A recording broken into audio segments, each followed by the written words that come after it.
నమస్తే తెలంగాణ తీసుకొచ్చినాం. అడవిని పునరుద్ధరిస్తారా, జైలుకి వెళ్తారా?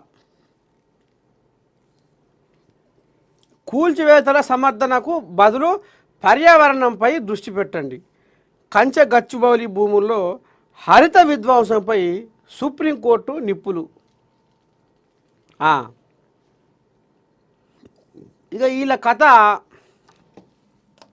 ఇప్పుడు మనం ముంగటేసుకుందాం.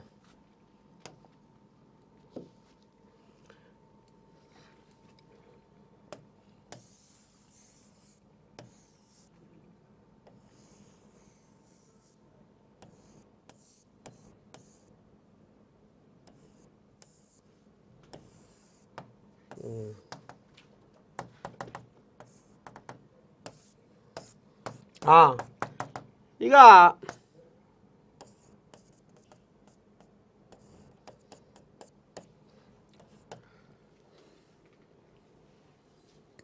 పెద్ద మనిషి మరి వీళ్ళు కంచె గచ్చిబౌలి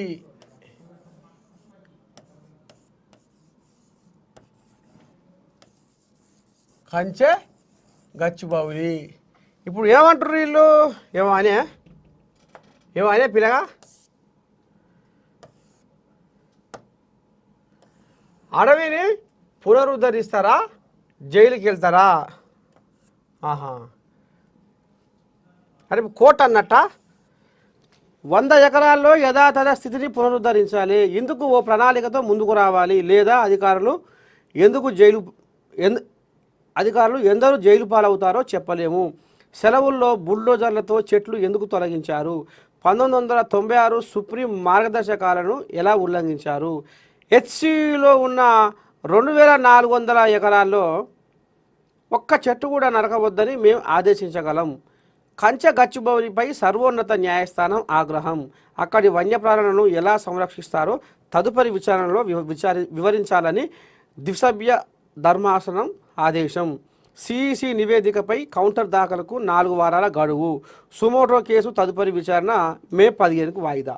సరే, మళ్ళీ 15 దాకా షెడ్ పడ్డం ఇంకా కొన్ని విచారణలు జరగాలనేది న్యాయస్థానం తీర్పిచ్చింది. మరి ఇంట్లో కంచె గచ్చిబౌలిలో మొగుళ్ళు దాకే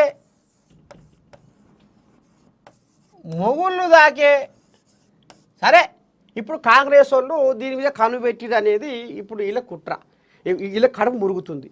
మరి గతంలో వీళ్ళ 10 ఏళ్ల కాలంలో మొగుళ్ళు దాకే బంగ్లాలు ఎందుకు కట్టిరు ఈ భూములల్లా, ఈ కంచె గచ్చిబౌలి భూములల్లా? ఇదివరకు మొగుళ్ళు దాకే బంగ్లాలు కట్టిరు, అప్పుడు సప్పుడు లేదు, పక్కేసి పాండబెట్టిరు ఈ ముచ్చట. ఇంకోటి బస్టాండ్లు కూడా కట్టిరు, అప్పుడు సప్పు లేదు, పక్కేసి పాండబెట్టిరు ఈ ముచ్చట. కంపెనీలు పడ్డాయి, ఆయన మైహోం విహంగా అది పడ్డది, మైహోం విహంగా అని. మరి అన్ని ఘట్టంగా ఇవన్నీ చేయంగా లేని ఇప్పుడు ఎందుకు వీళ్ళకు కడుపు మంట, కడుపు కుట్ర, వీళ్ళు ఏడ పెద్ద అవుతారో అనేది ఇది. ఇక కోర్టు విషయానికి వస్తే కోర్టు ఏం చెప్పింది? అయ్యా, చెట్లను నరికే అధికారం మీకు ఎవరు ఇచ్చిర్రు? చెట్లు ఎట్లా నరుకుతారు మీరు? పర్యావరణాన్ని కాపాడాలి కదా అనేది అడిగితే ఆలక నోడమే, ఓ అమ్మ ఎక్కడ సారు, చెట్లు అమ్ముడే కాదు మొత్తం 10,000 కోట్లకు తాకట్టు పెట్టిర్రు ఈ భూముల. ఆ ముచ్చట మాకెందుకే, అది తాకట్టే పెట్టుకురో ఏం సంగతో అది పక్కగా పెట్టు, ముందుగాల పర్యావరణాన్ని కాపాడాలన్న ముచ్చట మీద సోయి పెట్టు అంటే ఇక అవతల లీడరు జరంతా నోరు మూసుకుండు. ఇక సర్కార్ తరఫున ఉన్న లాయరు ఇక అంత చేసే బాధ్యత మాదే, సకల సౌకర్యాలతో అలా ఏ వన్యప్రాణికి నష్టం కలిగియం.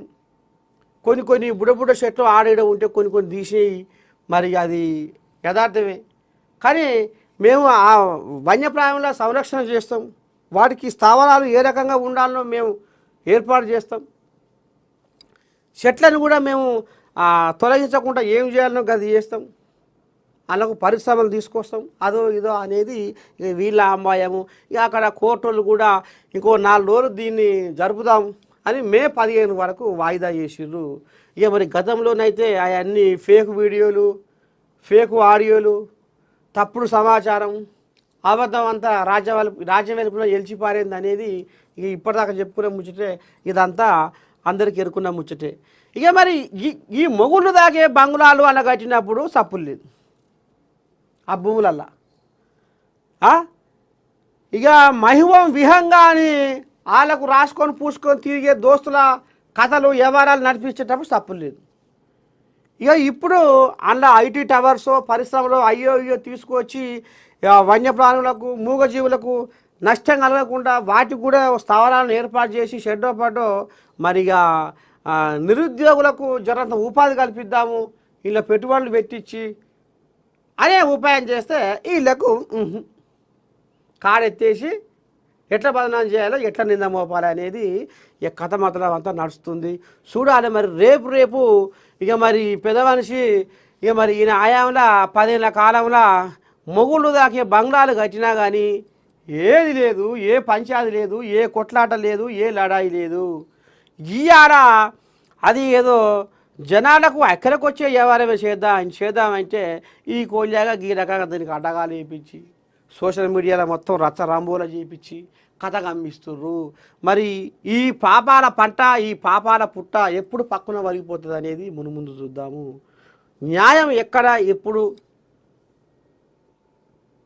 నిలకడగా అది విస్ఫోటనమై బయటకు వస్తుంది. నిజం నిప్పు లాంటిది కాబట్టి చూద్దాం రేపు ఈ కంచె గచ్చిబౌలి కథ మే 15 వరకు మరి న్యాయస్థానం ఇంకా ఏ రకమైన తీర్పిస్తుంది ఎట్లా అనేది ముందు చూద్దాం.